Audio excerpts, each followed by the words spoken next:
안녕하세요. 이혼하거나 고쳐 살거나 주쌤입니다. 오늘은 상간남 정리하고 돌아와도 가정 회복하기 힘든 아내 유형에 대해서 이야기해보려고 합니다.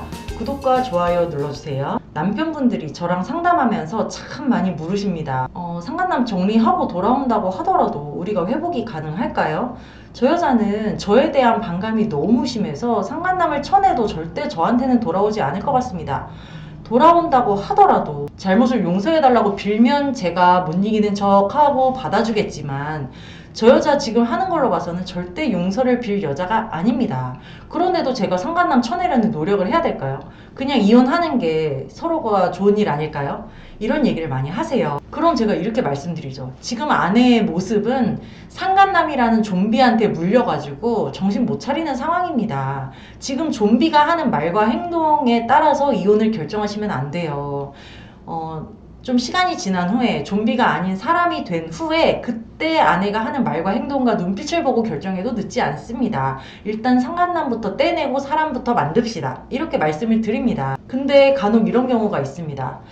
처음에는 우리 부부 사이 아무 문제 없었는데 저 상간남 때문에 우리 부부가 이렇게 됐어, 상간남 때문에 와이프가 저렇게 변했어 라고 생각을 했다가도 시간이 지나면서 이제 서서히 이거를 거리를 두고 바라보면 아내가 좀 객관적으로 보이는 거예요. 그러면 이 여자가 애초에도 그렇게 나와 사이가 좋지 않았어, 애초에도 이 불륜 말고 다른 문제가 있었던 여자야, 이 여자가 사실은 그렇게 가정생활에 어울리는 여자가 아니었어 라는 생각이 들 때도 있습니다. 아내가 바람나기 전에 어떤 여자였는지를 우리가 좀 곰곰이 생각을 해봐야 될 것 같아요. 왜냐면 아내가 상간남을 정리하고 돌아온다고 하더라도 바람나기 전의 모습으로 돌아오는 것이지, 또는 바람나기 전보다 좀 더 흑화해가지고 좀 더 나쁜 모습을 띠면서 우리한테 돌아오는 것이지, 갑자기 개과천선해가지고 바람나기 전보다 더 올바르고 더 헌신하고 희생적인 아내로 돌아오지는 않기 때문입니다. 그래서 제가 이런 생각을 해보게 된 거예요. 그 바람나기 전에 이랬던 여자들은 상간남이 떨어져 나간다고 하더라도 이혼을 생각해봐야 되지 않을까? 그런 유형의 여자들에 대해서 이야기해보려고 하는 거예요. 첫 번째는 술자리와 음주 가무를 좋아하는 여자입니다. 술과 밤이 있는 이상 이성 간에 남사친 여사친은 없다, 막 이런 얘기도 있잖아요. 그러니까 이 사람이 나쁘다라기보다는 술을 좋아하고 밤에 남녀가 섞여 있다 보면 사고가 나게 마련입니다. 아가씨 때야 무슨 문제가 되겠어요. 뭐 연애하다 헤어질 수도 있고 원나잇을 뭐 하든 말든. 근데 결혼하고 나서도 여전히 그 버릇을 못 고치는 여자들이 있다는 거죠. 또 조절 못해가지고 꽐라될 때까지 마시고 술 먹고 또 치대는 여자들이 있어요. 옆 사람한테 치대는 여자들. 그런 여자들이면 진짜 옆에 막 도사리고 있는 늑대들이 막 100마리가 될 텐데 사고가 안 나기가 더 힘든 거죠. 두 번째는 모임과 친구들이 많은 여자입니다. 막 주변에 친구들이 많고 무슨 모임도 많고 이 모임 저 모임 쫓아다니기 좋아하고, 모임이 없으면 자기가 만들어서라도 막 하고 다니고 이러는 사람들이 있어요. 그러니까 좋게 보면은 사교성이 좋은 건데, 결혼하면 어느 정도 이 주변을 좀 정리하고 가정생활에 충실해야 되는데 주변에 사람들이 너무 많은 거예요. 그래서 뭐 특히 자영업하는 여자들이 이런 경우가 조금 있더라고요. 주변에 무슨 이렇게 상가 번영회니 무슨 주변에 같은 업종끼리 또 무슨 모임이 있어. 막 이런 경우에 언니 오빠 하면서 뭐 돈 관계를 얽히기도 하고 뭐 사업적으로 엮이고 하다 보니까 이거를 끊어내지도 못하고 막 주변에 그런 사람들이 있는 거예요. 근데 그 주변 사람들이 참 바르고 좋은 사람들이면 괜찮은데, 특히 이혼녀 친구가 많은 여자들이 또 있어요. 주변에 이혼녀, 뭐 물론 저도 이혼했지만 주변에 좀 불순한 이혼녀들 2명, 3명만 있어도 이 멀쩡한 여자가 물드는 거 순식간입니다.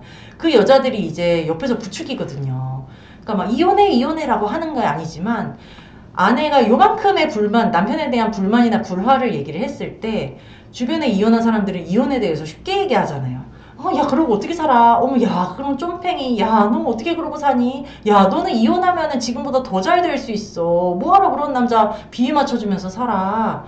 그리고 또 바람이 난 경우에도 이렇죠. 야 너 지금 평생 이제 죄인처럼 살아야 되는데 너 어떻게 살려고 그래? 그냥 지금 이혼해. 이렇게 막 부추깁니다. 그러다 보면 처음에 바르게 살던 여자들도 그 사람들한테 물들어가지고 이혼에 대해 쉽게 생각하게 되기도 하고, 또 특히 애 안 키우는 이혼녀들은 막 이렇게 얘기해요. 야 어떻게 애를 키우면서 여자가 혼자 사니? 너 애 키우면서 여자가 혼자 사는 거 쉽지가 않아. 그냥 아빠 주고 나와. 어차피 애들은 크면 엄마 찾아오게 돼 있다. 이러면서 또 막 애까지 버리라고 막 부추기는 경우도 있습니다. 이런 경우에 정말 골 때리죠. 그러니까 여자가 바람이 나더라도요, 주변에 진짜 옳은 소리, 입 바른 소리 해주는 사람이 한두 명만 있어도 이 여자는 돌아와요. 예를 들어 이런 거죠. 야, 너 미쳤어? 애 두고 지금 뭐 하는 짓이야? 너 그 남자가 너 평생 책임질 것 같아? 야, 애한테 제일 좋은 거는 애 친아빠야. 애 생각해서라도 가정으로 돌아가. 너 그런 남자가 흔치 않다. 너 지금 바람난 거 알면서도 너한테 돌아오라고 하는 그런 남자 흔치 않아. 돌아가서 나 죽었어 하고 살아. 그게 최고야. 이렇게 입 바른 소리 해줄 수 있는 여자가 한두 명이라도 있으면 이 여자가 정신 차리고 돌아올 수 있는데, 주변에 맨 이혼녀들이 부추기고 왜 그러고 사냐, 너 그러고 살지 마라, 너 이혼하면 더 잘 될 수 있다, 막 이런 얘기를 하면 이 여자가 돌아올 수가 없는 거예요. 그리고 세 번째는 헛바람 든 여자입니다. 그러니까 자기 분수에 안 맞게 막 큰 것을 쫓고 막 이러는 게 이제 헛바람 든 거잖아요. 예를 들어 이런 거죠. 뭐 골프 치고 뭐 이렇게 고급 취미를 즐길 상황이 안 되는데 헛바람 들어가지고 이제 그런 사회에 속하고자 막 노력을 하게 돼요. 그러면은 가정생활이나 이제 자식 키우고 뭐 살림 알뜰하게 하고 이런 거에는 관심이 없고, 밖으로 보이는 거, 치장하는 거, 남들이 나를 어떻게 보나 이런 거에 이제 치중을 하게 되면서 또 상간남이 있든 없든 정상적인 가정생활을 영위하기가 힘들어지는 겁니다. 남편이 주는 생활비, 자기 취미생활하고 사치하는데 족족 다 쓰고, 뭐 재테크나 저축이나 이런 거에는 관심이 없고요. 그리고 이제 그렇게 좀 돈 많이 버는 사람들이랑 어울리다 보면 우리 남편이 얼마나 찌질해 보이겠어요. 저 언니 남편은 의사래, 저 언니 남편은 변호사래, 저 언니 남편은 월에 뭐 2천만 원씩 번대. 막 이런 얘기를 듣다 보면은, 아, 내 남편이 주는 생활비 500만 원 너무 적은 거예요. 그렇게 이제 그런 사람들이랑 비교를 하게 되고 불만을 갖게 되고 뭐 이렇게 되는 거죠. 그리고 네 번째는 남편에게 피해망상 있는 여자들이 있습니다. 요 모양 요 꼴로 사는 게 다 남편 때문이라고 생각을 하는 거예요. 이렇게 생각하는 사람들도 있더라고요. 아, 내가 그때 임신만 안 했으면, 임신해서 직장을 관뒀는데 임신만 안 했으면 내가 지금쯤 대기업 임원이 돼 있을 텐데, 내가 그때 남편 때문에 대학을 자퇴했는데 그때 내가 대학교 졸업만 했어도 지금 대학 교수가 돼 있을 텐데, 전문직일 텐데, 막 이런 생각을 하면서 자기가 뭔가를 노력해서 이룩하고 뭔가를 성취를 하려고 생각은 없으면서, 악바리 근성이 있어야 되는데 그런 건 없으면서 다 남편 탓을 하는 거예요. 그리고 내가 지금 뭘 하고 싶어, 내가 지금 무슨 자격증을 따고 싶고 뭘 하고 싶다, 그것도 남편에게 해줘 하는 거죠. 이거 나 학원 다녀야 되니까 학원비 내줘, 나 이거 해야 되니까 돈 줘, 막 이러면서 자기가 뭔가를 이룩하려고 하는 것도 다 남편의 뒷바라지를 바라고 남편이 지원해주기를 바라고, 그거를 안 해주면 남편 탓을 하는 거죠. 내가 이거를 못한 건 너 때문이야. 남편에게서 경제적으로 독립하고 싶다는 생각은 있으면서 정작 남편에게서 독립도 못하고 계속 돈만 까먹고 이런 여자들이 은근히 많습니다. 이렇게 남편한테 경제적으로 의존을 하고 있으면 사실 남편한테 좀 어느 정도 맞춰야 되잖아요. 근데 맞출 생각은 없어. 그냥 아빠처럼 생각하는 것 같아요. 이거 해줘 저거 해줘 하면서. 또 이런 사람들의 특징이 또 이거죠. 자기가 바람을 피우고도 남편이 자기를 관리하고 감시하려고 들면 우리 남편은 의처증이라고 주변에 막 떠벌리고 다니는 사람들도 있어요.